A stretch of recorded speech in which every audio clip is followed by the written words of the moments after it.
এখন দেখব customer credit এবং রিফান্ড এটা কিভাবে কাজ করতেছে। সো আমি এখানে আরেকটা কাস্টমার অ্যাড করি। তো আমি এখানে নাম দিলাম, মোবাইল নাম্বার দিলাম, ইমেইল এগুলো দিলাম না। এরপরে এখানে দেখা যাচ্ছে যে চাইলে ক্রেডিট লিমিট করা যায়, ওপেনিং যদি ডিউ থাকে তাহলে সেটা অ্যাড করা যায় এবং অ্যাডভান্স যদি কোনো টাকা দেয় সেটাও অ্যাড করা যাবে। সো আমি এটা কোনো কিছু দিচ্ছি না, সেভ দিই। এরপরে দেখা যাচ্ছে ধরেন যে এই কাস্টমারটা আমাকে 2 লাখ টাকা জমা দিয়ে গেছে। সো আমি এখানে কোথায় যাব, অ্যাড ক্রেডিটে যাব।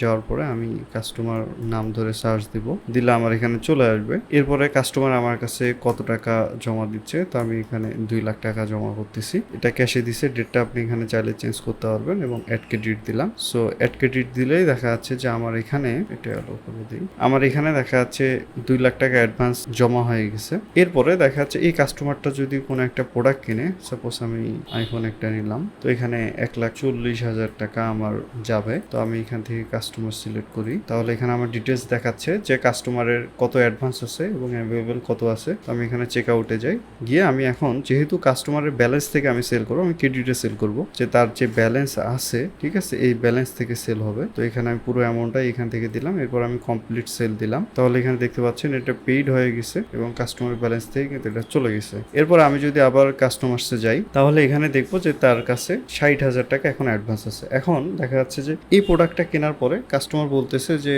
আমার যেহেতু আগের 2 লাখ টাকা জমা ছিল, আমি 1,40,000 টাকা দিয়ে প্রোডাক্ট কিনলাম, তাহলে আরো 60,000 টাকা আমি পাচ্ছি। তাহলে আপনি হয়তো তাকে 60,000 টাকা ক্যাশ দিয়ে দিচ্ছেন। সো এই যে ক্যাশটা তাকে দিয়ে আপনি ক্লিয়ার করবেন, এইটার জন্য আপনার হচ্ছে ক্যাশ রিফান্ড সিস্টেম। সো এখানে গিয়ে আপনি কাস্টমারের নাম দিলেন, দিলে এখানে তার কত অ্যাডভান্স আছে সেটা চলে আসবে, অটোমেটিক বসে গেছে। আপনি চাইলে এর বেশি অ্যামাউন্ট তাকে দিতেও পারবেন না, কম দিতে পারবেন, বাকিটা তার অ্যাকাউন্টে জমা থাকবে। সেটা হয়তো আপনি তাকে ক্যাশে দিলেন, দিয়ে এখানে রিফান্ড করে দিলেন, তাহলে এখানে দেখা যাচ্ছে যে আপনার রিফান্ড যে রিসিপ্ট সেটা চলে আসবে। সো তার অ্যাকাউন্ট কিন্তু এখন 0 হয়ে গেল। তো এখন বাকি যে অ্যামাউন্টটা আছে এটা যদি আমি রিফান্ড করে দিই, আমি প্রথমে এখানে দেখা যাচ্ছে যে কোন কাস্টমারের কাছ থেকে রিফান্ড করতে চাচ্ছি, যে এই অ্যাডভান্স টাকাটা, এখানে আমি নামটা দিব।